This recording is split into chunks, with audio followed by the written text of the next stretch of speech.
The legacy of Malacca, the Great Tripartite War on the Strait. In the year 1511, a Portuguese cannon shot permanently ended the golden age of Malacca. The great commercial empire, the Venice of the East, had fallen. But the fall of an empire does not mean the end of a people. On the contrary, it ignited a new struggle, a great war lasting more than a century to reclaim a legacy, to regain control of the Strait of Malacca, the lifeblood of world trade. This is the story of the heirs of Malacca, a story of a dethroned king who fought relentlessly to restore his kingdom, of the rise of a new Islamic tiger in the north, and of a brutal three-way confrontation between three powerful forces: the Sultanate of Johor of the Malays, the Sultanate of Aceh of the Sumatrans, and the Portuguese invaders. Welcome back to the History of Southeast Asia series. In episode 19, we will enter a tumultuous century for the Malay states, an age of war, trade, and resilience. Part 1. The Unextinguished Flame, Sultan Mahmud and the birth of the Johor Sultanate. The Portuguese conquest of Malacca in 1511 by Afonso de Albuquerque was a catastrophe, but it did not destroy the Malay spirit. The last king of Malacca, Sultan Mahmud Shah, though he lost his capital, did not surrender. He and his loyal followers retreated south, beginning a long-term resistance.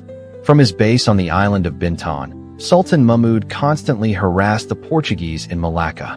He turned the strait into a battlefield, attacking merchant ships and calling upon his Muslim allies to fight against the infidels from the west.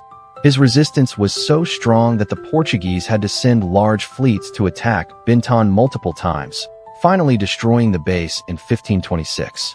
Sultan Mahmud had to flee again and died 2 years later in Kampar, Sumatra. But the flame of resistance was not extinguished. His son, Alauddin Riayat Shah II, succeeded him and did something historic. He crossed the river and established a new capital deep in the interior of the Malay Peninsula, on the upper reaches of the Johor River. The Sultanate of Johor was born from here. Johor considered itself the legitimate heir of Malacca. They inherited the administrative system, the laws, and most importantly, the prestige of the old empire. Although they no longer directly controlled the city of Malacca, they still controlled much of the surrounding territory and trade routes. The confrontation between Johor and the Portuguese in Malacca became a long, drawn-out war of sieges and counterattacks that would define the political landscape of the region for decades. Part 2. The Tiger of the North, the rise of the Aceh Sultanate. While Johor was struggling against the Portuguese, at the northern tip of Sumatra, a new, more aggressive, and wealthier power was rising. This was the Sultanate of Aceh. The fall of Malacca was a golden opportunity for Aceh. Muslim merchants, unwilling to trade with the Portuguese infidels, diverted their trade routes. Instead of passing through the Strait of Malacca, they began to sail around the west coast of Sumatra, and all had to stop at the port of Aceh. Furthermore, Aceh controlled the production and trade of one of the most valuable commodities in the world at the time, pepper. The wealth from the pepper trade turned Aceh into a military superpower. They used their enormous profits to build a powerful fleet, hire mercenaries from the Ottoman Empire, and purchase the most modern weapons, including giant cannons. Aceh was not just a commercial center. It saw itself as a champion of Islam, the leader of the jihad against the Portuguese. Under the reign of great sultans like Sultan Alauddin Riayat Shah Al-Kahar, reigned 1539 to 1571, Aceh began a large-scale expansion. They not only attacked the Portuguese, but also attacked their own Malay brethren to the south. Aceh's goal was clear, not only to drive out the Portuguese, but also to destroy Johor, to become the sole master of the Malay world, and completely control the Strait of Malacca. Part 3. The Tripartite War, Johor, Aceh, and the Portuguese.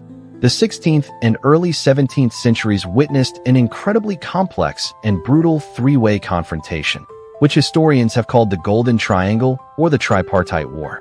Three powers, Johor, Aceh, and the Portuguese in Malacca, continuously attacked, allied with, and betrayed one another for control of the strait. Portuguese versus Aceh. This was a confrontation between sworn enemies, a European Catholic power on one side and an Islamic champion on the other. Aceh launched massive fleets to besiege Malacca multiple times, with major attacks in 1537, 1547, 1568, 1573, 1575. Though unsuccessful, these attacks exhausted the Portuguese and prevented them from expanding further. Aceh versus Johor. This was a fratricidal war.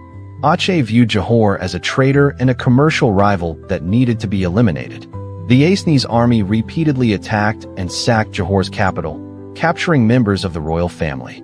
The most devastating attack occurred in 1613, when the great Sultan Iskandar Muda of Aceh nearly wiped out Johor completely.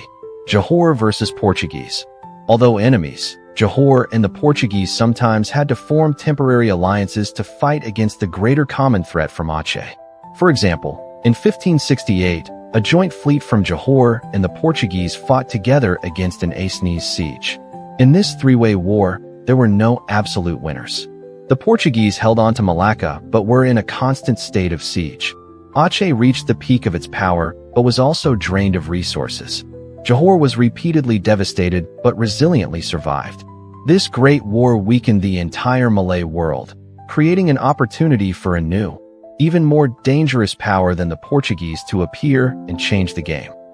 Part 4. Iskandar Muda, the zenith of Aceh's glory. The most glorious, but also the most brutal, period of Aceh is associated with the reign of its greatest sultan, Iskandar Muda, who reigned from 1607 to 1636. Iskandar Muda was a ruthless ruler, an uncompromising conqueror, and a brilliant administrator. He brought Aceh's power to its absolute peak. Economically, he established a royal monopoly over the trade of pepper and tin, bringing enormous profits to the court. Militarily, he built the most powerful army and navy in the kingdom's history. His reign was a long series of conquests. He subjugated nearly all the kingdoms on the Malay Peninsula, including Pahang, Kedah, and Perak. And as mentioned, in 1613, he delivered a devastating blow to his arch-rival, Johor. His capital, Kutaraja, modern-day Banda Aceh, became a magnificent international Islamic center, attracting scholars and theologians from all over the Muslim world. Under his rule, Aceh was not just a military superpower, but also a center for Islamic art and literature. However, Iskandar Muda's rule was also incredibly harsh. He was willing to massacre entire populations in conquered lands to impose his authority. And just like the empire of Bainong in Burma, the empire of Iskandar Muda was built entirely on the personal authority of a single man. Part 5. The decline of Aceh and the new order of the Bugis. After Iskandar Muda's death in 1636, the Acehnese Empire began to decline rapidly. His successors did not possess his talent or his ruthlessness. Interestingly, for nearly 60 years that followed, Aceh was ruled by a series of queens, sultanas. These queens, perhaps wishing to avoid constant warfare, pursued a more peaceful policy, but this also weakened the power of the central court. At the same time, a new force appeared and completely changed the political landscape of the Malay world, the Bugis people. Hailing from Celebes, Sulawesi, the Bugis were formidable seafarers, merchants, and warriors. Due to civil wars in their homeland, they migrated in large numbers to the various Malay kingdoms. They did not come as conquerors, but as mercenaries, traders, and politicians. With their talent and solidarity, they quickly became an indispensable force in the power struggles in Johor, Kedah, and Selangor. Gradually, from being employees, they became the real masters, controlling the Malay sultans and establishing their own dynasties. The rise of the Bugis and the arrival of a new European power, the Dutch East India Company, VOC, who captured Malacca from the Portuguese in 1641, put an end to the Tripartite War. A new order was established, a multipolar and complex Malay world increasingly dominated by European influence.